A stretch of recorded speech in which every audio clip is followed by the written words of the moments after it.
네, 여러분 안녕하십니까? 1타 클래스에서 직업상담사 2급을 담당하고 있는 이루리입니다.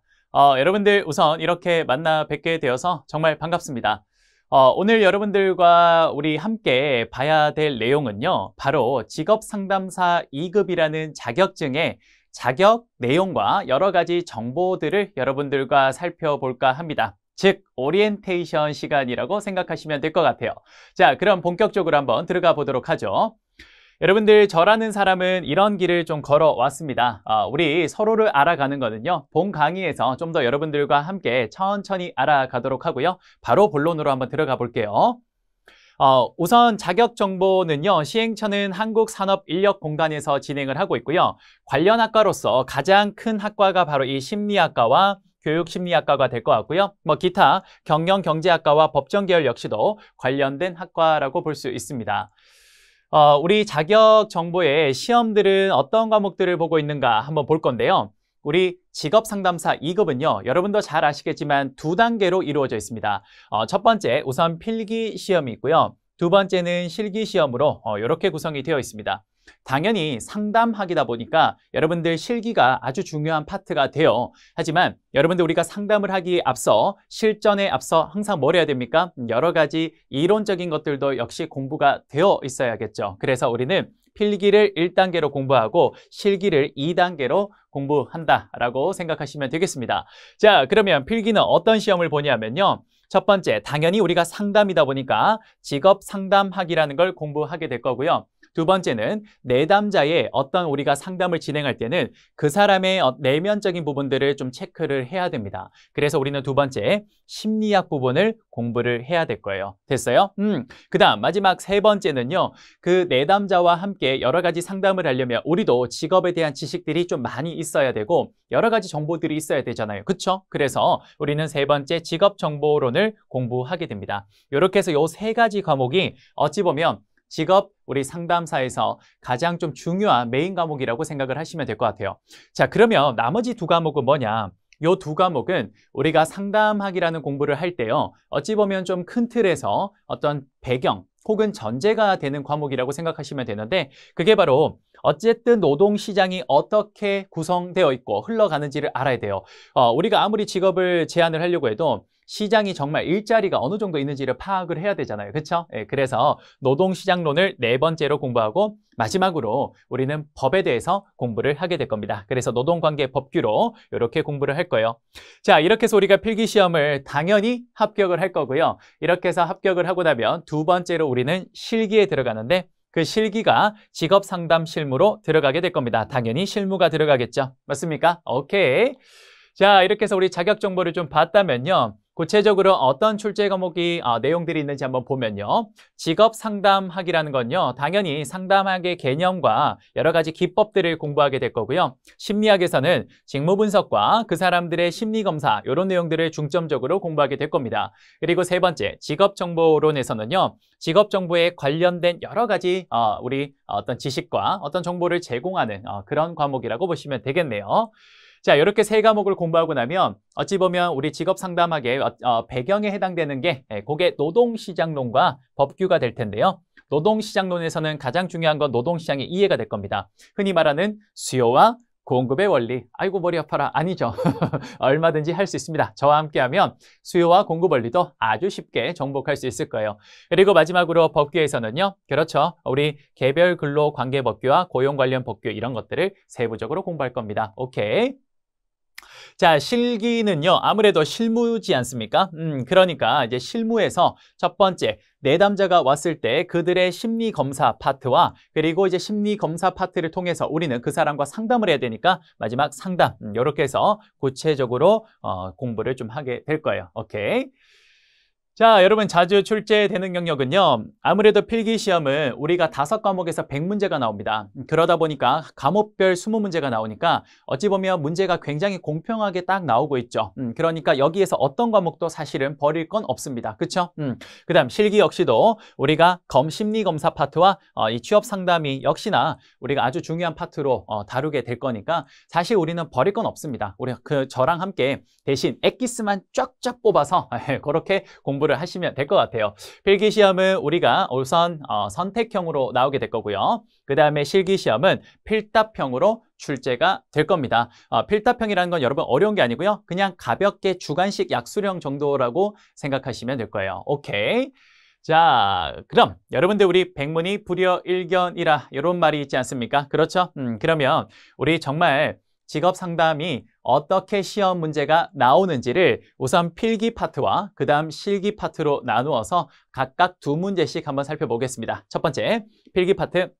노동조합의 형태 중 노동시장의 지배력과 조직으로서의 역량이 극히 약하다고 볼 수 있는 노동조합의 형태는 뭡니까? 라고 물어보는 거거든요. 그건 총 이런 4가지 중에 뭐냐? 굉장히 쉬워요. 정답 몇 번이냐? 1번이에요. 여러분들 우리 기업별 노동조합이라는 거 뭐냐면 기업마다 노동조합이 하나씩 있는 거예요. 됐어요? 그러면 노동조합이 힘이 세려면 일단 노조가 많아야 돼요. 많아야 돼요. 이렇게 뭉쳐야 돼. 뭉쳐야 돼. 근데 기업별 노동조합은 그 노동조합이 이렇게 분배가 되어 있는 거예요. 그러다 보니까 아무래도 힘이 어떻게 되는 거냐? 분산될 수밖에 없죠. 그러니까 힘이 약한 거예요. 대한민국의 노조가 많이 약하다. 뭐 이런 이야기 많이 하는데 그 이유가 한국의 가장 대표적인 노조가 기업별 노동조합이라서 그렇습니다. 이해되십니까? 오케이. 이런 식으로 현장 이야기도 여러분들과 함께 할 거예요. 오케이? 자, 두 번째. 다음 중 동일한 검사를 동일한 피검자 집단에 일정 시간 간격을 두고 2번 실시해서 그 두 검사 점수의 상관관계에 의한 신뢰도를 측정하는 방법이 뭐가 있을 거냐? 요건데요. 요것도 사실은 간단해요. 요 내용 자체는 별로 어려운 내용이 아니라 보세요. 왜 어떤 사람이 하나의 시험을 보고 난 뒤에 일정 시간이 지난 뒤에 다시 보게 만드냐 하면요. 그건 바로 우리가 시험을 보고 나면 일단 그 답이나 내용을 어떻게 해요? 알고 있잖아. 그쵸? 그러니까 그걸 일정 시간을 두고 잊게 이렇게 어느 정도 기억에서 지워지게끔 만들고 난 후에 그리고 다시 봐서 그 두 개 시험의 점수가 비슷하게 나오면 굉장히 신뢰도가 있다라고 우리는 볼 수 있습니다. 이런 걸 뭐라고 하냐? 시험을 보고 다시 보니까 뭐라고 할 수 있어요? 오케이, 검사, 재검사 이렇게 볼 수 있겠네요. 됐어요? 안 어렵죠? 그래요. 그 다음 실기 한번 보겠습니다. 자, 여러분들 실기는요, 약술형으로 우리가 필답형으로 공부를 하는데 주관식 형태로 가볍게 서술하면 돼요. 그런데 제가 아무래도 오리엔테이션이다 보니까 답안을 조금 꼼꼼하게 적기는 했습니다. 하지만 여러분들 절대 이 정도 수준이 아니라 조금 더 쉽게 적으셔도 충분히 된다라는 거 그거 말씀드릴게요. 오케이? 그러니까 지레 겁먹지 말라고요. 오케이? 자, 볼게요. 1번 마찰적 실업과 그 다음에 구조적 실업의 공통점 2가지와 차이점 3가지를 쓰시오라고 했는데 공통점 2가지, 차이점 3가지 한번 볼게요. 우선 들어가기 앞서 잠깐만 볼게. 마찰적 실업은 여러분 뭐냐면요. 내가 이직을 하는 과정에서 다른 회사의 정보를 탐색하는 과정에 나오는 실업을 우리는 마찰적 실업이라고 하고요. 두 번째 구조적 실업은요. 산업의 기술이 바뀌면서 그 트렌드가 바뀌면서 그 사람들이 실직자가 되는 걸 우리는 구조적 실업이라고 합니다. 대표적인 게 여러분들 우리가 어렸을 때 사진 찍을 때 뭐 넣어서 찍었어요? 필름 넣어서 찍었잖아요. 그렇죠? 그런데 그 필름 산업이 사실은 지금은 어떻습니까? 굉장히 쇠퇴했죠. 왜냐? 디지털 카메라라는 어떤 기술이 변했기 때문에 그래요. 그렇죠? 그러면 과거에 필름 실제 공장에서 생산을 하시던 분들이 전부 다 실직자가 이제 좀 되었을 가능성이 높지 않습니까? 그렇죠? 그런 실업을 산업의 구조가 바뀌면서 생기는 실업이라 그래서 구조적 실업이라고 이야기를 합니다. 이해되십니까? 오케이. 자, 그럼 한번 봅시다. 자, 공통점을 볼 건데요. 요 2개의 실업의 공통점은요. 첫 번째, 예측을 통해서 실업자 수를 감소시킬 수 있습니다. 얼마든지 우리가 이 정도 예측을 하면 거기에 맞게끔 정보를 제공하거나 미리 교육 훈련을 시켜서 실업자 수를 감소시킬 수가 있어요. 두 번째, 경기가 나빠서 생기는 실업은 아니에요. 그래서 두 번째, 그런 걸 우리는 약간 유식한 말로 비수요 부족 실업이라고 이야기를 합니다. 됐습니까? 오케이, 요 2가지. 그 다음 차이점에는 뭐가 있냐면요. 마찰적 실업은 내가 이직하는 과정에서 나오는 거니까 자발적인 거였고요. 그 다음에 구조적 실업은 아무래도 어떻습니까? 이거는 비자발적이죠. 산업의 기술이 바뀌어버렸는데, 그렇죠? 그래서 비자발적 실업이라고 합니다.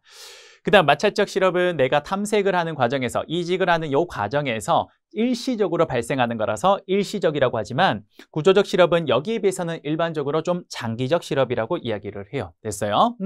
마지막으로 원인은요. 마찰적 실업은 정보 부족 때문에 발생하는 거고 구조적 실업은 관련 산업의 쇠퇴 때문에 발생하게 되는 겁니다. 그렇네. 구조가 바뀌었으니까 기술이 바뀌어서. 오케이.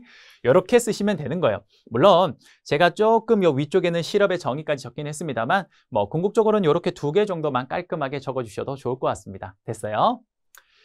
자, 그 다음 슈퍼의 발달 단계 5단계를 설명하시오라고 하는데요. 요거는 이제 나중에 우리 암기를 한번 하게 될 거예요. 뭐냐? 슈퍼의 5단계는 성장기, 탐색기, 확립기, 유지기, 쇠퇴기 5단계로 나누어져 있습니다. 이런 거 나중에 우리가 2문자 따서 암기할 건데 어떻게 암기할 거냐? 예, 성탐, 그 다음에 확류세 이렇게 외울 거예요. 성탐, 확류세. 다시 한번 같이 외쳐볼까요? 성탐, 확류세. 이렇게 여러분 제가 주입식으로 계속 할 겁니다. 그러면 머리에 탁딱 박히면 나중에 실제 시험장 가서 딱 어떻게 성탐, 확류세 이렇게 해서 여러분들이 각각 적어주시면 될 거예요. 됐어요? 좋아요. 자, 이렇게 해서 우리 기출문제 쫙 한번 봤고요. 이제 제 강의의 특징에 대해서 좀 설명드릴게요. 저는 제가 가지고 있는 여러 가지 노하우를 바탕으로요. 여러분들이 연상해서 여러분들이 암기를 최소화할 수 있는 방법으로 여러분들의 합격을 최단기간에 달성할 수 있도록 최선을 다할 겁니다. 자, 그럼 구체적으로 한번 볼까요? 제가 가장 좋아하는 학습 방법인데요. 메타인즈 학습법입니다. 뭐냐면요. 여러분들 우리가 항상 공부를 할 때는 숲을 보고 나무를 보는 게 이게 참 좋습니다. 그래서 제가 수업을 할 때는요. 우선 그 과목의 큰 그림들을 그려드릴 거예요. 그리고 난 뒤에 세부적으로 들어가서 하나 이렇게 보도록 할게요. 이게 바로 우리 메타인지 학습이라고 이야기를 합니다. 두 번째는요. 그래요. 여러분 저는 항상 강의가 어때야 된다라고 생각하냐면 아무리 전공하지 않은 사람 혹은 초등학생도 쉽게 이해하고 재미있어야 된다라고 생각을 해요. 그래서 저는 비전공자인 분들도 얼마든지 제 수업을 통해서 합격하실 수 있게 제가 재미있는 스토리를 통해서 설명을 드릴 겁니다. 근데 그 스토리가 단순 스토리가 아니라 굉장히 논리적으로 이렇게 설명을 해서 여러분들의 암기해야 되는 그 분량을 확 줄일 수 있도록 제가 강의를 진행할 거예요. 됐어요? 자, 마지막으로 현장 중심 강의입니다. 아무래도 상담이라는 건 현장이에요. 현장. 그렇죠? 그래서 우리 그런 말 있죠? 현장에 답이 있다. 그러니까 항상 현장에서 생생한 어떤 사례, 에피소드를 바탕으로 여러분들한테 실제 설명을 좀 드리도록 하겠습니다. 됐습니까? 자, 그렇게 해서 우리는 바로 완전 정복 한번 해봅시다. 그래요? 자, 우리 마지막으로 교재 어떻게 구성되어 있는지 한번 볼게요. 우선 당연히 직업상담은 우리가 필기랑 그 다음에 실기로 나눠져 있습니다. 필기는 다시 3단계로 나누어져 있는데 첫 번째 이론, 두 번째 기출, 세 번째 파이널 모의고사로 이루어져 있어요. 자, 당연히 이 3단계가 아주 중요하고요. 그 중에서도 여러분들은 필기 시험을 아주 여러분들이 열심히 반복을 해주셔야 됩니다. 알겠죠? 왜? 여기에 정말 좀 중요한 단계가 될 것 같아요. 됐어요? 그 다음에 실기는 어떻게 진행되냐? 마찬가지입니다. 우선 이론, 두 번째 기출, 세 번째 파이널인데 역시나 여기 파트가 가장 중요하다. 그래서 여러분들은 여기에 조금 더 힘을 주셔야 될 것 같습니다. 알겠어요? 자, 이렇게 해서 여러분들 우리 오리엔테이션 제가 준비한 내용은 여기까지입니다. 어떠셨는지 모르겠습니다. 여러분들이 지금 막 이 자격증에 뛰어드셨습니다. 그쵸? 여러분들이 이제 도전을 하려고 하시는 건데요. 저는 우선 첫 번째로 여러분들이 이 도전을 시작하는 것 자체를 정말 여러분들 제가 좀 응원을 하고 싶어요. 이 도전이라는 게 사실 쉬운 건 정말 아니거든요. 근데 나이가 많고 적고를 떠나서 혹은 내가 공부를 많이 했고 적게 했고를 떠나서 새로운 어떤 일에 새로운 자격증에 도전한다라는 거는요. 저는 정말 여러분들의 그 도전 의식에 정말 박수를 보내고 싶고요. 여러분들의 그 도전이 사실 그 어떤 과정적으로 이제 나타나게 될 겁니다. 그 과정이 어찌 보면 조금 힘들 수도 있고 어찌 보면 조금 여러분들이 지치는 어떤 그런 시간도 나올 수 있어요. 하지만 제가 그 과정을 최대한 단축시키고 그리고 여러분들의 그 도전이 결코 실패가 아닌 성공으로 마침표를 찍을 수 있게 제가 그 과정에서 여러분들의 좋은 길라잡이가 되도록 최선을 다해서 강의를 구성할 겁니다. 여러분, 저 한 번만 믿고 이번 우리 자격증 같이 한번 진행을 해 봅시다. 제 이름이 뭡니까? 이루리 아닙니까? 여러분들의 꿈을 이루고 여러분들의 합격을 이룰 수 있도록 제가 항상 여러분들의 뒤에서 최선을 다하도록 하겠습니다. 그래요. 여러분들 우리 다음번에는 본 강의에서 좀 더 활기차게 여러분들 뵙도록 하겠습니다. 여러분 감사합니다.